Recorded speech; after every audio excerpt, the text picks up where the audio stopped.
So that'll add to the total. Golden State runs away in the fourth, and they get it done at home. This series was tied at 1.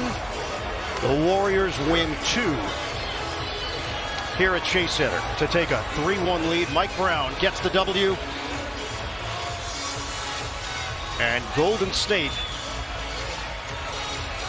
has got the 3-1 lead in the series. To take care of home. I mean, it's a task at hand moving forward now for Game 5 for Memphis. And time for us to send it to Jared Greenberg. All right, with Steph Curry, who had 18 in the fourth quarter after a historically good offensive performance in Game 3. How do you explain the way you guys played on the offensive end tonight? It's basketball. I mean, we got a little rush those first 6 minutes, and that set the tone for some ugly offense. Even the open shots didn't really feel like they were in rhythm. But credit to our defense, obviously feeding off our home crowd, that kept us in it. Like, they were under 40% the whole game, below all of their averages, so we had a chance to kind of weather the storm. Otto making big threes to start the fourth quarter. Clay made one in the corner. JP got to the free throw line. That let us settle in, and then the rest is history. You and Draymond had this exuberant emotion after Draymond had that defensive dagger with that block on the other end of the court. What was going through your mind in that moment? We love this stage. What I can do offensively and blessed to do on that end of the floor, what he does on the defense event is nobody can do that. And you can see how much it matters to get stops down the stretch. He took the challenge. They win it. Jaren Jackson, ISO, tried to get him the ball on the three-point line. He took that challenge, got 2 amazing stops. So that's what we're about, the balance of the offensive and defensive DNA. He leads everything we do on that on the floor, and you love to see that life. Coach Mike Brown is now 12-0 coaching you guys in the playoffs. Is there any conversation to keep him from going to the Kings next season?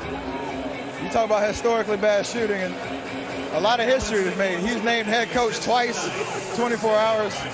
I felt like we got traded to the Kings overnight. I don't know how to explain all this. We're obviously happy for him and his next gig, but for him to step up with the last minute call with Coach Kerr out, so it's what we're about. Coach Kerr and his staff, they all do it together all year long, so I know coaches at home right now super proud of the way that we performed, the way Coach led the whole staff, so we've had to keep doing it until Coach gets back. Quickly, lastly, I just want to, on behalf of everybody at TNT, thank you for honoring our teammate, Craig Sager, and we know those shoes that you wore for the first 3 quarters will be in much better hands once they get auctioned off on Wednesday on NBA.com. No doubt. I didn't have enough time to wear them, break them in, apparently, but to honor his life, their foundation, his wife, continuing his legacy. That was the print from the last interview that we had back in 2016. So glad that we can celebrate his life and keep his legacy alive. All right, congrats on not getting traded to the Kings. Back to you, Ian. All right, Jared, thanks so much. Steph Curry led the way in the fourth quarter, but the Warriors made their free throws when it mattered most, and they get it done at home. Our producer tonight, Sean Gerchikoff, director Rich Russo.